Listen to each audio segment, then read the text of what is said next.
नमस्ते विद्यार्थी मित्रों, silver bells Mansarovar Palanpur school के ऑनलाइन एजुकेशन प्रोग्राम में आप सभी का दिल से स्वागत है।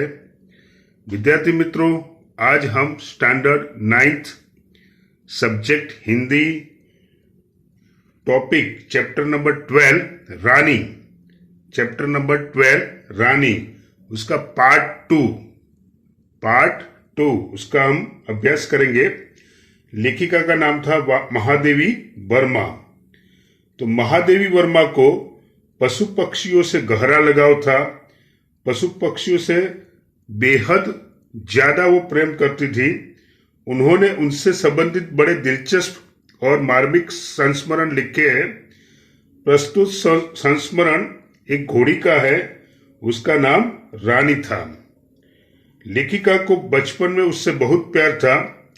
लेखिका रानी के साथ निक्की अर्थात नेवला और रोजी अर्थात कुतिया को भी नहीं भूली है। महादेव जी की सहृदयता पाठक का दिल छू लेती है। तो विद्यार्थी मित्रों, आगे हम देखते हैं पार्ट 2।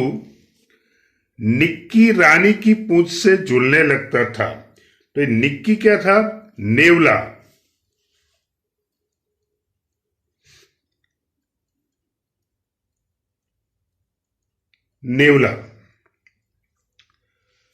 रोजी इच्छानुसार उसकी गर्दन पर उछलकर चढ़ती और नीचे कूदती थी। रोजी कौन थी? कुतिया। याद रहेगा आपको, रोजी किसका नाम है? कुतिया।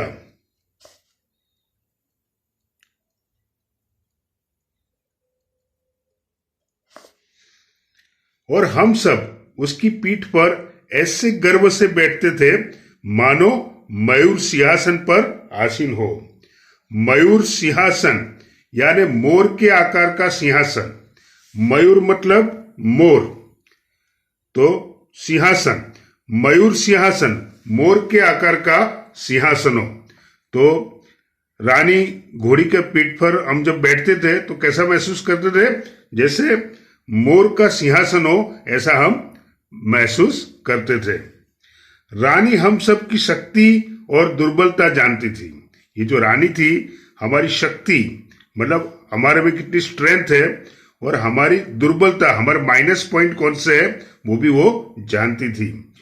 उसकी नंगी पीठ पर अयाल पकड़कर बैठने वालों को वह दुल्की चाल से, दुल्की मतलब धीमी, स्लो, दुल्की मतलब धीमी, स्लो चाल से इधर उधर घुमाकर संतुष्ट कर देती थी। परंतु एक बार मेरे बैठ जाने पर भाई ने अपने हाथ की पतली संटी उसके पैर में मार दी। एक बार जब लेखिका महादेवी वर्मा जब उसकी पीठ पर बैठी थी, तब उसके भाई ने मजाक में क्या किया, जो घोड़ी थी मतलब जो रानी घोड़ी, उसके पैर पर पतली संटी मतलब छड़ी से थोड़ा मार दिया। चोट लगने की तो संभावना ही नहीं थी, परंतु इससे न जाने उसका स्वाभिमान आहत हो गया। मतलब इतनी जोर से संटी नहीं मारी थी, सोटी जो थी वो इतनी जोर से नहीं मारी थी, आहिस्ता मारी थी, लेकिन उसका स्वाभिमान जो था, उसका सेल्फ रिस्पेक्ट जो था, वो आहत हो गया। आहत हो गया मतलब घायल हो गया। या कोई दुखद स्मृति उभर आई, या पास्ट टेंस की, भूतकाल की उसको कोई दुखद स्मृति, स्मृति माने याद, उसको उभर आई। वह ऐसे वेग से भागी मानो सड़क, पेड़, नदी, नाले सब उसे पकड़ बांध रखने का संकल्प किए हो। मतलब वो इतनी स्पीड से भागी। बराबर।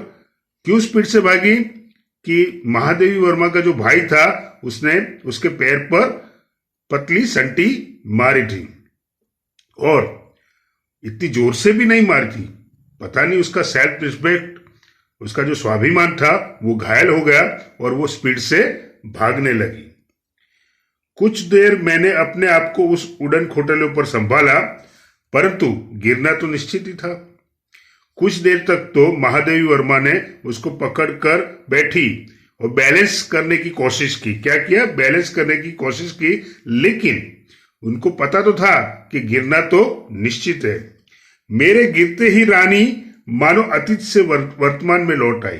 जब लेखिका गिरी तो रानी अतीत, अतीत माने क्या, पास्ट टेंस अथवा तो भूतकाल, भूतकाल से वर्तमान में, वर्तमान माने क्या, प्रेजेंट टेंस, उसमें लौट आई और इस प्रकार निश्चल खड़ी रह गई जैसे पश्चाताप की प्रस्तुत प्रतिमा हो, यानी उसको पछतावा होने लगा। तो क्या हुआ था, एक पतली संटी भाई ने उसको मारी थी, किसको, घोड़ी को, और घोड़ी भागने लगी, लेखिका उस पर बैठी थी और लेखिका ने बैलेंस करने की बहुत कोशिश की लेकिन वो गिर गई। जब वो गिर गई तो रानी घोड़ी जो थी वो स्थिर हो गई और भूतकाल से डायरेक्ट किसमें आ गई, प्रेजेंट टेंस में, पास्ट टेंस से कहां पर आ गई, प्रेजेंट टेंस में, और इस प्रकार निश्चल खड़ी रह गई जैसे पश्चाताप की प्रस्तर प्रतिमा हो।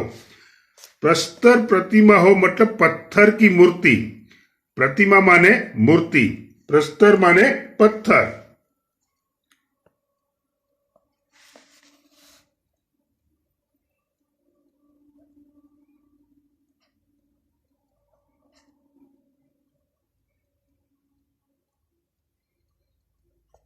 प्रस्तर प्रतिमा मतलब पत्थर की मूर्ति, जैसे पत्थर की मूर्ति हो वैसे वो खड़ी रह गई। साथियों की चीख पुकार से सब दौड़े और फिर बहुत दिनों तक मुझे बिछोने पर पड़ा रहना पड़ा। किसको, लेखिका को। स्वस्थ होकर रानी के पास जाने पर वह ऐसी करुण पश्चाताप भरी दृष्टि से मुझे देखकर हिनहिनाने लगी कि मेरे आंसू आ गए। मतलब उसको इतना ज्यादा पछतावा हो गया था कि उसकी वजह से कौन गिर गई, लेखिका गिर गई।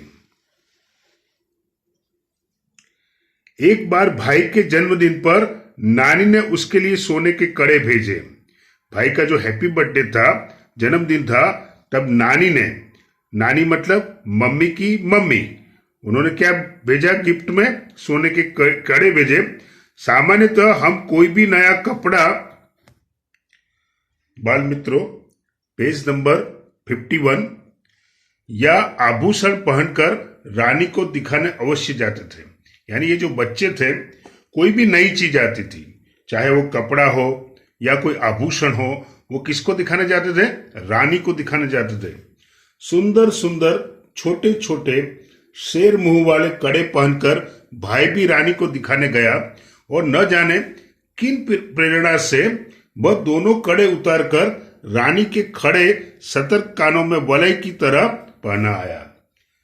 ये जो भाई था उसके हैप्पी बर्थडे पर नानी ने जो कड़े दिए थे वो शेर जैसे मुंह वाले थे और ये कड़े बेहद सुंदर थे।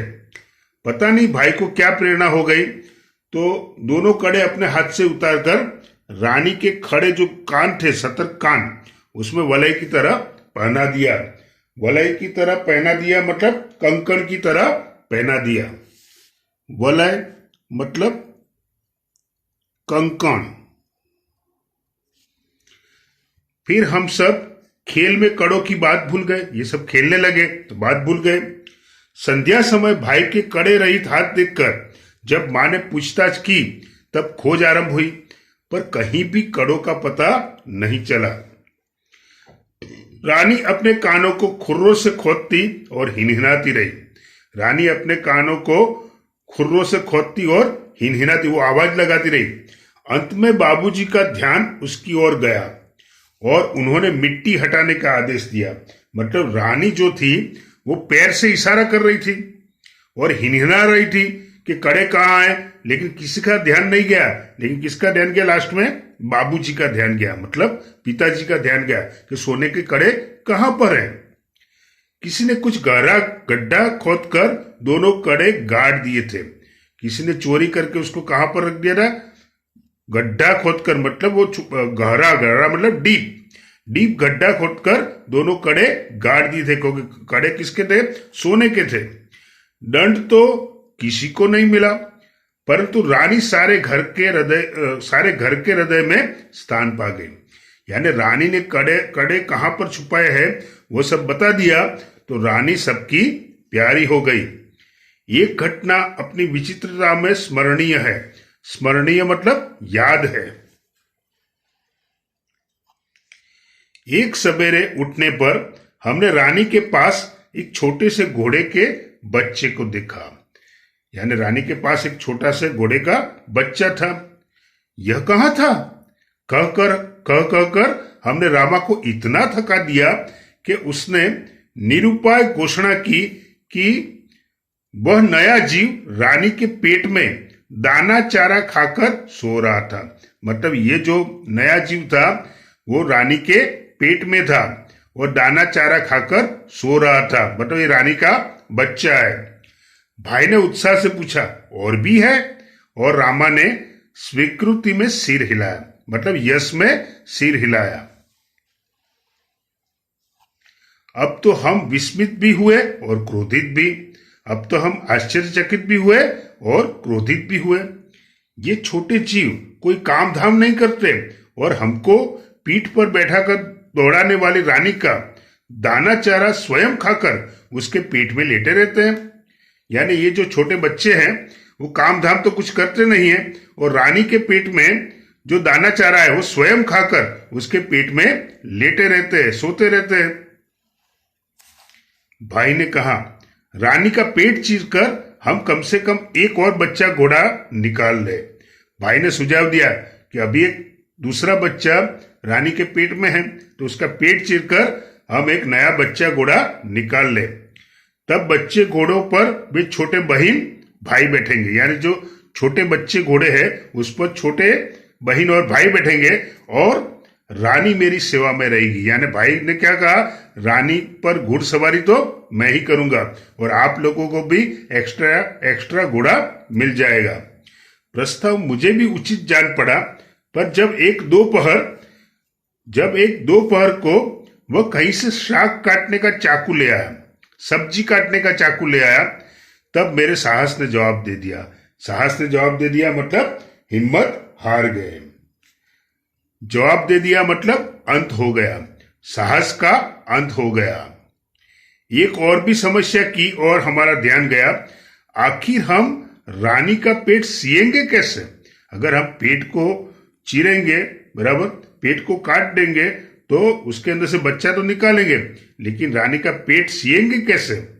माँ की महीन सी सुई, महीन सी मतलब छोटी सी तीक्ष्ण सुई से सीना संभव नहीं था। टाट का सीने का बड़ा सुजा रामा अपनी कोठरी में रखता था। यानी जो बड़ा सोया था वो तो रामा अपने पास रखता था जहां हमारी पहुंच नहीं थी। कुछ दिनों के उपरांत जब रानी का अश्व शिशु कुछ बड़ा होकर दौड़ने लगा, तब हमें न अपना क्रोध स्मरण रहा और न प्रस्ताव। यानी बाद में वो सब भूल गए। और ये जो बच्चे होते हैं कभी कभी वो फ्यूचर के बारे में या कोई सीरियसली कुछ सोचना वो सोचते नहीं है। ये पेट चीरने की बात तो थी लेकिन उनके अंदर कोई हिम्मत नहीं थी और फिर वो बच्चे भूल भी गए और वो छोटे बच्चे जो छोटा अश्व था उससे भी वो खेलने लगे। शब्दार्थ और टिप्पणी। बद्री अर्थात बादल, अनुकंपा अर्थात दया, भावना प्रकट करना। रियासत का मतलब होता है राज्य। ठेलम ठाल का मतलब होता है चलना। विलायत उसका मतलब होता है ब्रिटेन। विस्थापित उसका मतलब स्थान से छूटा हुआ। अस्तबल यानी घोड़ों का आवास। अयाल का मतलब होता है लगाम, बागडोर। संटी का मतलब होता है सोटी। बरामदा का मतलब होता है बरंडा। कुछ मुहावरे हैं। आंखों में बसना, हृदय में समाना, जवाब दे देना, अंत हो जाना, नष्ट हो जाना। और बाल मित्रों, जो स्वाध्याय दिया है, एक्सरसाइज दी है, वो आपको हिंदी की नोटबुक में लिखना है। तो बाल मित्रों, महादेवी वर्मा की बचपन की कहानी है और ये सच्ची कहानी है। तो महादेवी वर्मा पशु पक्षियों से बेहद प्यार करती थी और उनके पास एक नेवला था जिसका नाम था निक्की और एक कुतिया थी जिसका नाम था रोजी। उसके साथ ये घोड़ी थी जिसका नाम था रानी। तो रानी घोड़ी जब आई तो उनसे सब ये प्यार करने लगे। और इस पाठ से हमें ये सीखने को भी मिलता है कि पशु पक्षी से हमें प्यार करना चाहिए और इनसे नफरत नहीं करनी चाहिए। उनके अंदर भी भगवान बसते हैं और बेहद प्यार करना चाहिए। तो बाल मित्रों, थैंक यू, आभार, धन्यवाद।